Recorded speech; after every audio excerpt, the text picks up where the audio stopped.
Hello everyone, welcome to finishers CSN IT.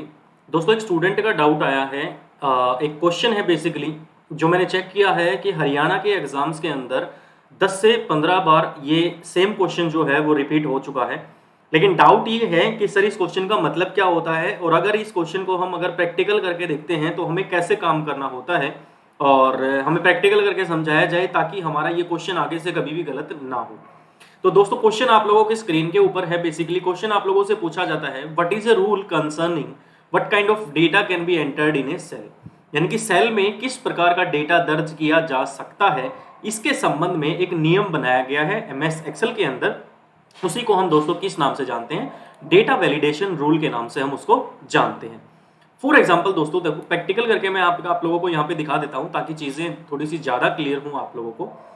काफी important है data validation का rule, बहुत ही ज्यादा यूजफुल होता है। जो भी एमएस एक्सेल किसी ने अगर यूज किया होगा या फिर जो यूज करते हैं उनको पता होगा कि डेटा वैलिडेशन क्या होता है और क्या इसका यूज होता है। बेसिकली दोस्तों, हमारे पास फॉर एग्जांपल आप लोगों को पता है कि जो अल्फाबेट से स्टार्ट होते हैं, लेटर से, उनको हम कॉलम्स कहते हैं, और जो हमारा नंबर से स्टार्ट होता है उनको हम रो कहते हैं, और जो रो और कॉलम हमारा एक जगह पे इंटरसेक्ट होता है उस जगह को हम सेल कहते हैं। इस सेल के अंदर अगर हम किसी भी प्रकार का डेटा डालना चाहते हैं, फॉर एग्जाम्पल अगर मैंने नेम की फील्ड बनाई हुई है तो इसके अंदर हम टेक्स्ट डालेंगे, हिंदी या इंग्लिश में नाम लिखेंगे। रोल नंबर की फील्ड में हम नंबर डालेंगे, 1 2 3 4 नंबर डालेंगे। डेट में हम नंबर और टेक्स्ट दोनों कंबाइन भी डाल सकते हैं, अदरवाइज नंबर भी डाल सकते हैं। तो सबसे पहले अगर मान लेते हैं हमने एक टेबल तैयार करनी है, और उस टेबल के अंदर हमने बेसिकली एक्सेल की शीट है ना, मान लो हम किसी और को देते हैं और किसी और से हमें डेटा इसमें एंटर करवाना है। लेकिन हम क्या करते हैं, हम जो हमारी नेम वाली जो फील्ड है इसमें हम कुछ रूल लगा देते हैं, डेटा वैलिडेशन के नियम लगा देते हैं कि अगर इस सेल के अंदर अगर वो जो नाम डालेगा, अगर उस नाम की जो लेंथ है, लंबाई है, जो अक्षर उसके अंदर आएंगे नाम के अंदर, वो कम से कम 3 लेटर होने चाहिए और ज्यादा से ज्यादा हमारे पास वो 5 लेटर होने चाहिए। अगर जो भी हमारी शीट के अंदर डेटा डालेगा, अगर वो 3 लेटर से कम लेटर डालता है और 5 लेटर से ज्यादा बड़ा नाम डालता है तो उसको वहां पे एरर शो हो जाएगा। इसको बोला जाता है दोस्तों डेटा वैलिडेशन का रूल। देखिए लगता कैसे है, मुझे डेटा वैलिडेशन अपने इतने एरिया में लगाना है तो मैं अपने इन कॉलम्स को सिलेक्ट कर लूंगा।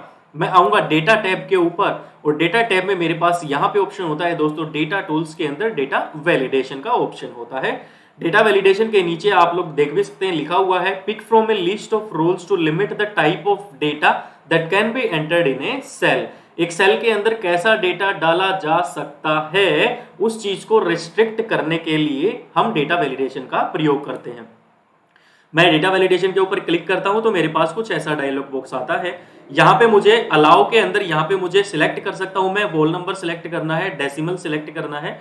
लेकिन यहाँ पे मैं क्या सिलेक्ट करता हूँ, टेक्स्ट की लेंथ सिलेक्ट कर लेता हूँ, क्योंकि मुझे नाम की फील्ड में नाम डलवाने हैं, टेक्स्ट डलवाना है। मिनिमम मैं संख्या रखता हूं यहाँ पे दोस्तों, मान लेते हैं मिनिमम हम यहाँ पे 2 कर लेते हैं, और मैक्सिमम हम यहाँ पे 5 कर लेते हैं, और मैं ओके कर देता हूं। अब होगा क्या, अगर मैं यहाँ पे 2 लेटर और 5 लेटर तक का डेटा अगर डालता हूं तो कोई इशू नहीं आएगा। लेकिन अगर मैं 2 से कम और 5 से ज्यादा लेटर डालने की कोशिश करूंगा तो मुझे यहाँ पे एरर शो होगा। फॉर एग्जाम्पल अगर मैं यहाँ पे डालता हूं राम तो मुझे कोई एरर नहीं मिला। मैं यहाँ पे डालता हूं श्याम तो भी मुझे कोई एरर नहीं मिला, क्योंकि राम में 3 लेटर हैं और श्याम में हमारे पास 5 लेटर हैं। लेकिन मैं अगर 5 लेटर से बड़ा नाम लिखने की कोशिश करता हूं, CHEETAL, इसके अंदर हमारे पास 7 लेटर्स हो गए। अगर मैं ये डालने की कोशिश करता हूं तो देखिए मेरे पास एक एरर शो होता है एक्सेल की तरफ से, this value does not match the data validation restrictions defined for this cell.